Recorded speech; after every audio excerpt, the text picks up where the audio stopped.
पुंडलीकवरदा हरी विठ्ठल श्री ज्ञानदेव तुकाराम पार्वती पते हर हर महादेव सीताकांत स्मरण जय जय राम श्री गुरु ज्ञानेश्वर महाराज की जय श्री गुरु ब्रह्मानंद स्वामी की जय रुक्मिणी रमण गोविंदा ब्रह्मानंदम परम सुखदम केवलम ज्ञानमूर्तिम द्वंद्वातीतं गगनसदृशं तत्त्वमस्यादिलक्ष्यम् एकं नित्यं विमलमचलं सर्वधी साक्षिभूतं भावातीतं त्रिगुणरहितं सद्गुरुं तन्नमामि विनायकं गुरुं नौमि साखरे नाम विश्रुतं येषां चरणसान्निध्यात् जीवा मुक्ता भवन्ति साखरे वंशविख्यातं ज्ञानदानपरायणं विनायकं गुरुं वन्दे भवबंधविमुक्तये।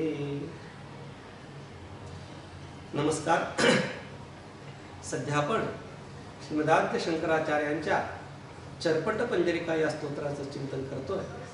आज पावेतो आपण पहिल्या 5 श्लोकांचं चिंतन केलेलं आहे. आता 6व्या श्लोकाकडे आपल्याला वळायचं. या 6व्या श्लोकाकडे वळण्याच्या पूर्वी आजपर्यंत आपण जे 5 श्लोकांचं चिंतन केलं आहे त्याचं थोडंसं सिंहावलोकन आपण करू आणि सिंहावलोकन करून मागच्या श्लोकातून या श्लोकाचा कसा जन्म झाला, कशी निर्मिती झाली त्याचा आपण विचार करून पुन्हा या श्लोकाच्या चिंतनाकडे आपण वळू.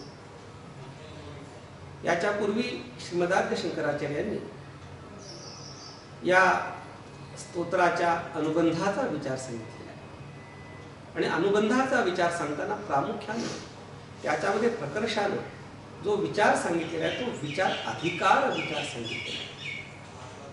श्रीमदाद्य शंकराचार्य हे कोणाला उद्देशून उपदेशत आहेत किंवा कोणाला उद्देशून हा उपदेश आहे, तर हा जो उपदेश आहे एका वृद्धाला श्रीमदाद्य शंकराचार्य करतात. आणि वृद्ध कोणता? जगातल्या सगळ्या वृद्धांना नाही करत आहे. हा जो वृद्ध आहे ना, या वृद्धाला जन्म मरणाच्या चक्रातून सुटायची इच्छा आहे. आणि जन्म मरणाच्या चक्रातून सुटायची नुसतीच इच्छा आहे असं पण नाही. याला या जन्म मरणाच्या चक्रातून सुटायची इच्छा आहे आणि त्याच्याकरता तो प्रयत्नशील आहे. त्याच्याकरता तो प्रयत्न करतो. म्हणजे कोणाला सांगतायत? वृद्धाला सांगतायत. ज्याला या जन्म मरणाच्या चक्रातून सुटायचे अशा वृद्धाला सांगतायत.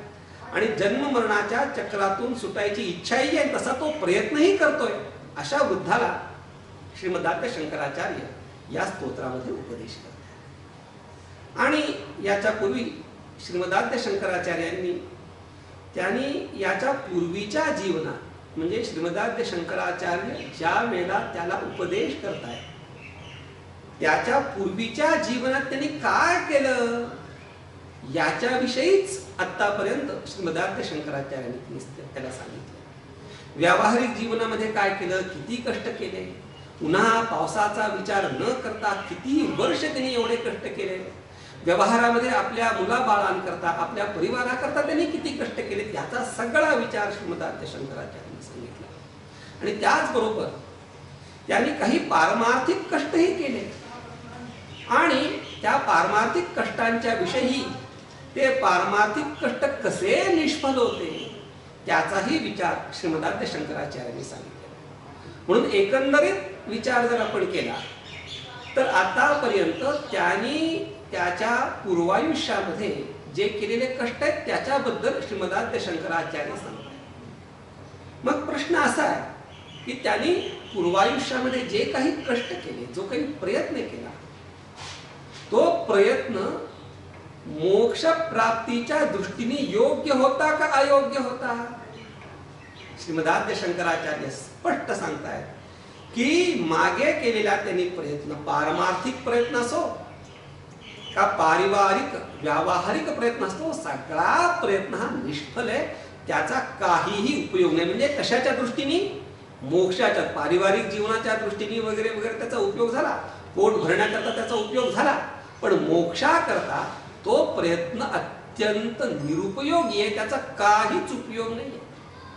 मग कोणाच्याही मनामध्ये अशी शंका येईल की जर तो प्रयत्न काही उपयोगाचा नाहीये, बिनकामाचा आहे, तर मागे केलेल्या त्या प्रयत्नांचा उल्लेख विचार श्रीमदाद्य शंकराचार्य सांगतायत तरी कशाला? जर तो सफल असताना तर त्या सफल प्रयत्नाचा इथे विवेचन केलं, विचार केला तर ठीक होता. पण श्रीमदाद्य शंकराचार्य मागचा जो प्रयत्न आहे तो बिनकामाचा आहे, जो निष्फल आहे, त्याचा सगळा विचार त्या वृद्धाला सांगतायत कशाला? जर सफल असतं तर ठीक होतं, पण हे निष्फल आहे, बिनकामाचं, मग कशाला सांगताय? उगाच वेळेचा अपव्यय आहे, टाइम पास म्हणून सांगतायत का? अजिबात नाही. श्रीमदाद्य शंकराचार्य त्याच्या पूर्वायुष्याचा जो व्यावहारिक आणि पारमार्थिक केलेला प्रयत्न, त्याचं जे उच्चारण करतायत, ते जे त्याला सांगतायत, तो सहेतुकतेने सांगतायत. त्याच्यामागे काहीतरी हेतू आहे. काय हेतू आहे? तर त्याचा हेतू असा आहे की त्यांनी जो पूर्वायुष्यामध्ये केलेला प्रयत्न, तो प्रयत्न एकदम चांगला होता, योग्य होता, खूप छान होता, असा जर त्याच्या मनामध्ये निश्चय असेल तर पूर्वायुष्यामध्ये केलेल्या साधन सामग्रीचा तो परित्याग करणार नाही, त्याच्यावरतीच तो दृढ होईल. पण वस्तुस्थितीने जर विचार करायला गेलो तर तो प्रयत्न काही योग्य नव्हता. आणि जोपर्यंत त्या प्रयत्नाच्या विषयी त्याच्या मनामध्ये अयोग्यतेची, चुकीची, म्हणजे तो प्रयत्न चूक होता अशा प्रकारची भावना निर्माण होत नाही, तोपर्यंत तो योग्य साधनामध्ये प्रवृत्त होणार नाही.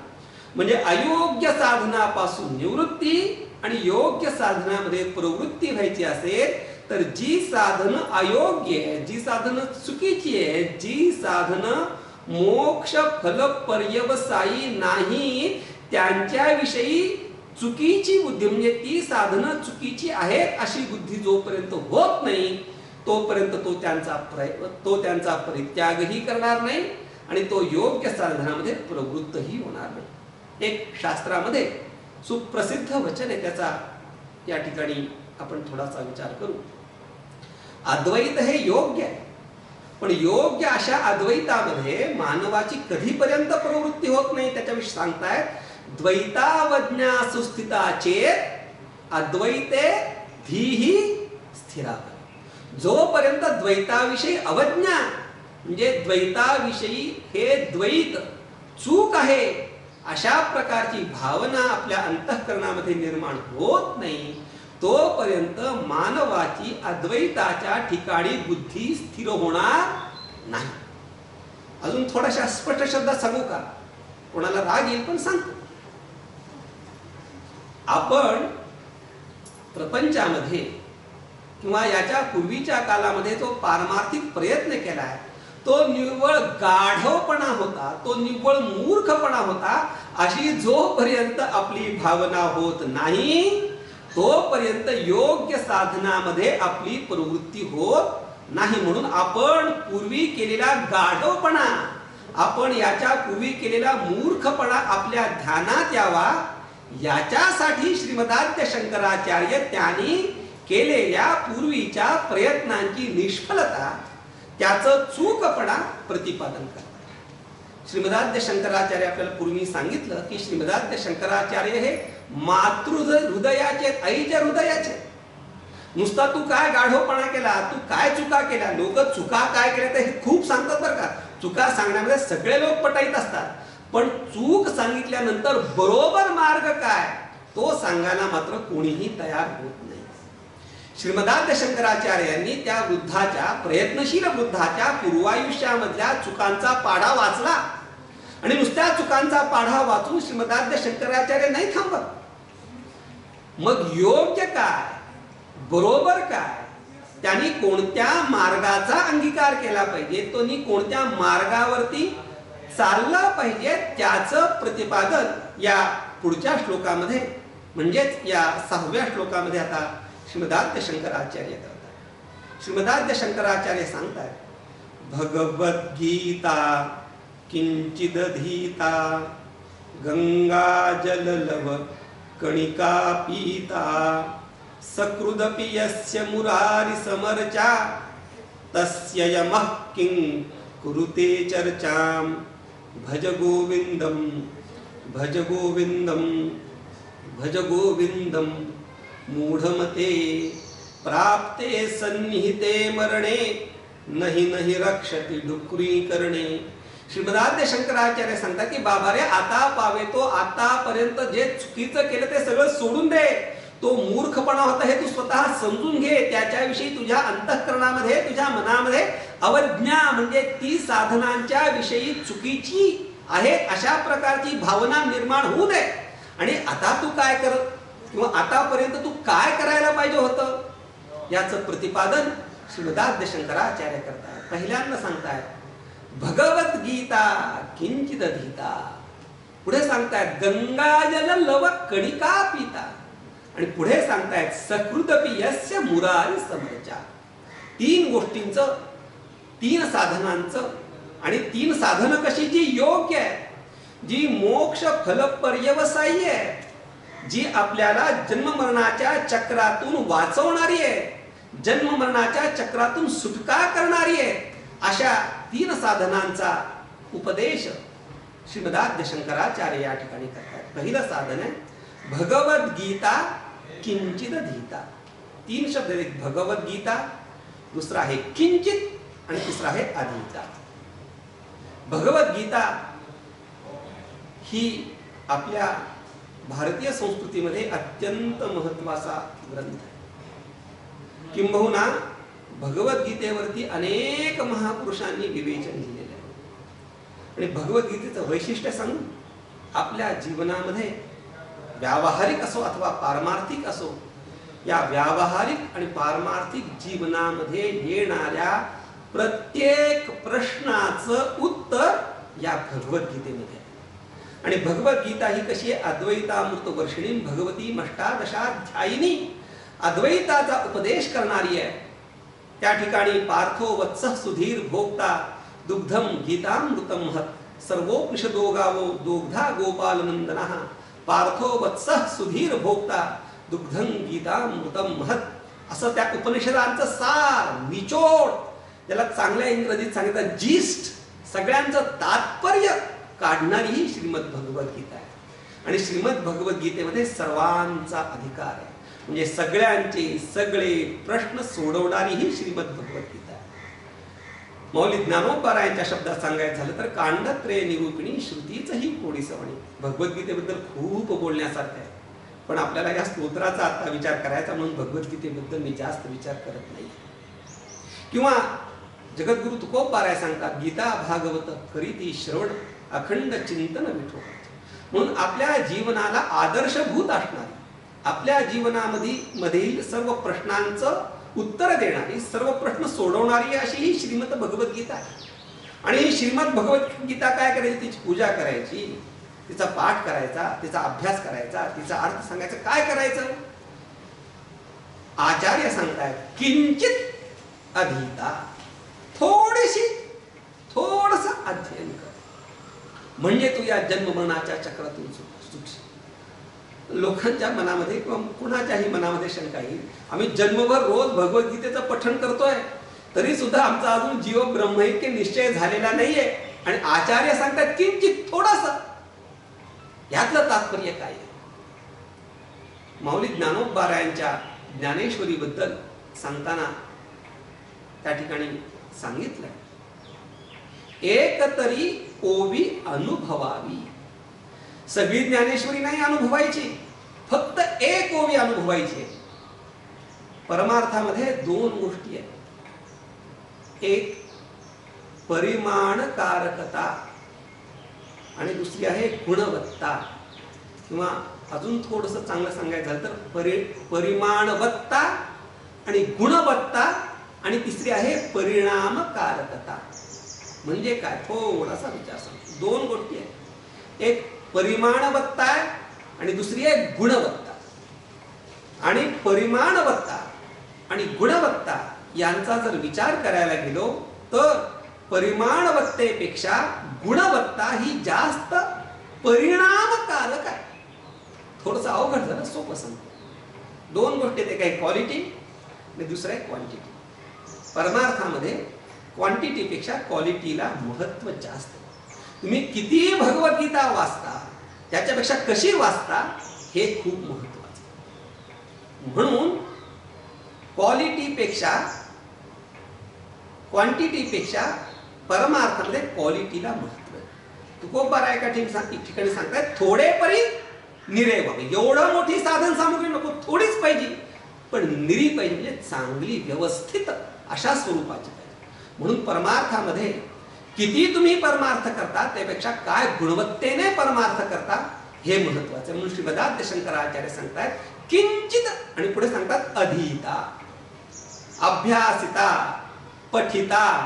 हे शब्द श्रीमदाद्य शंकराचार्य वापरत नाहीये. श्रीमदाद्य शंकराचार्य शब्द काय वापरतायत? अधीता.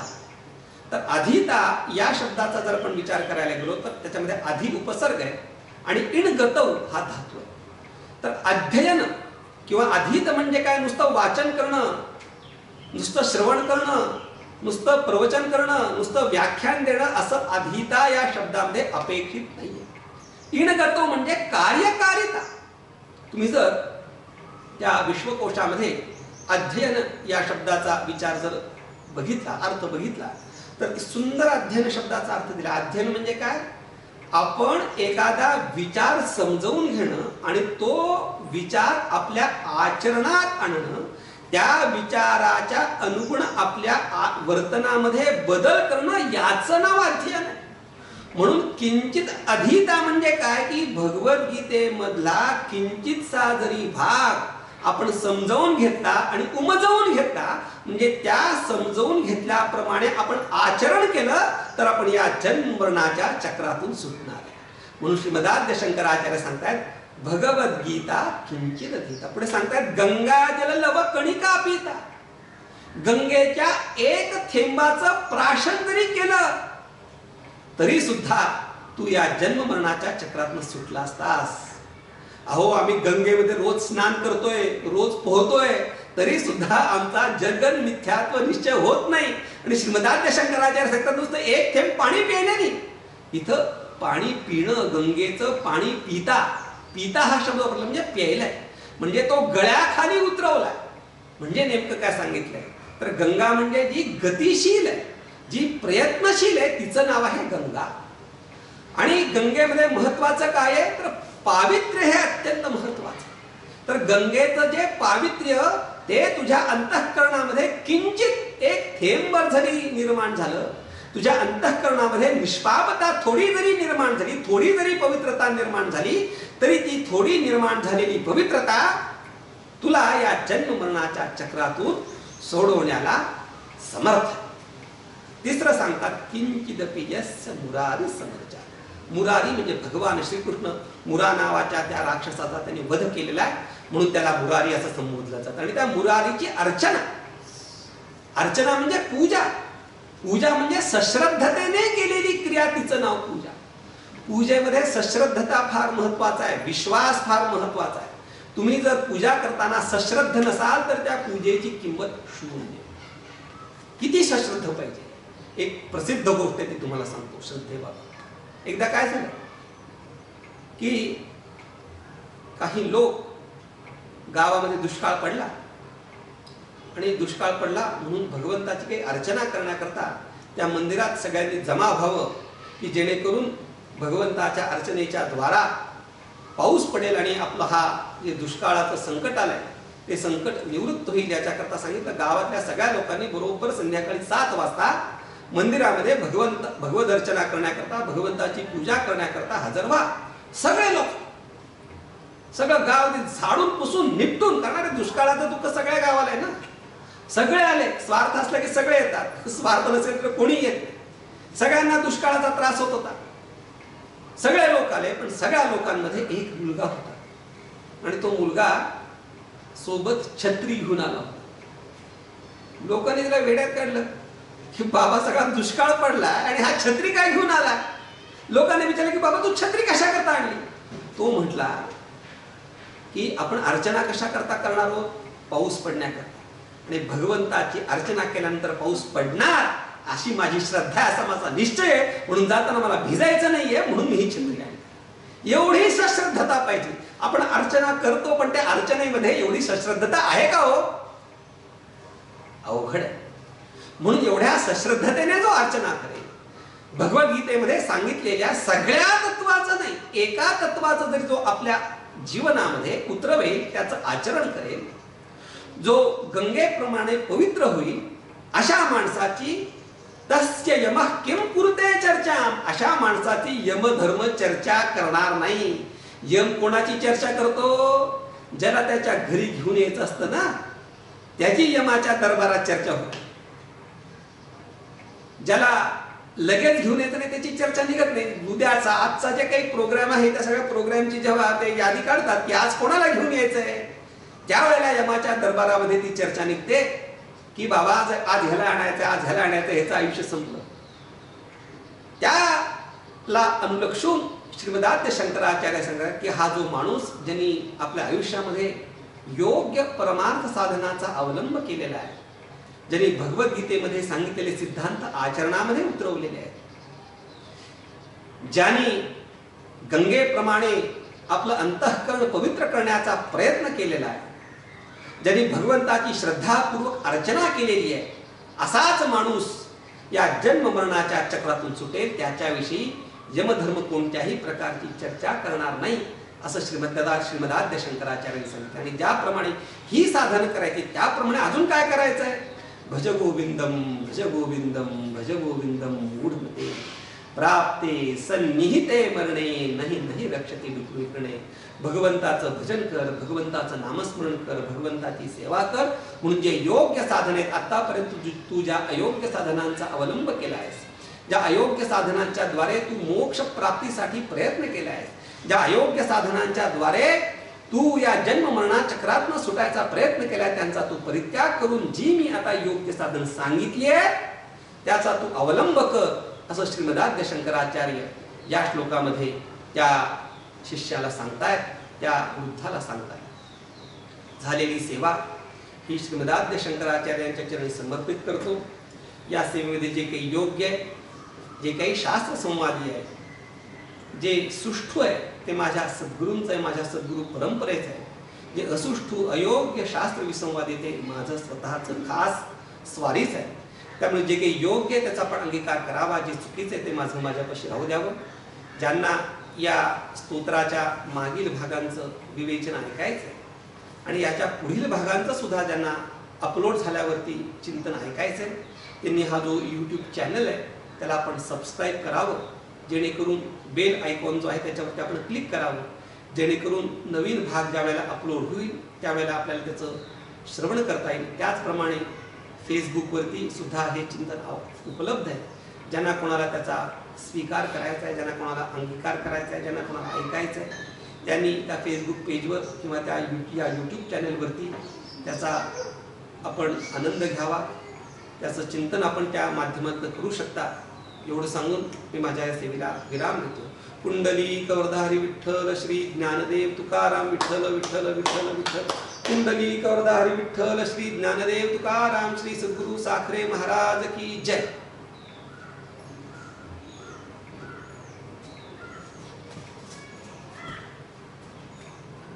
आणि तो ते पॉस्ट कसं करतात?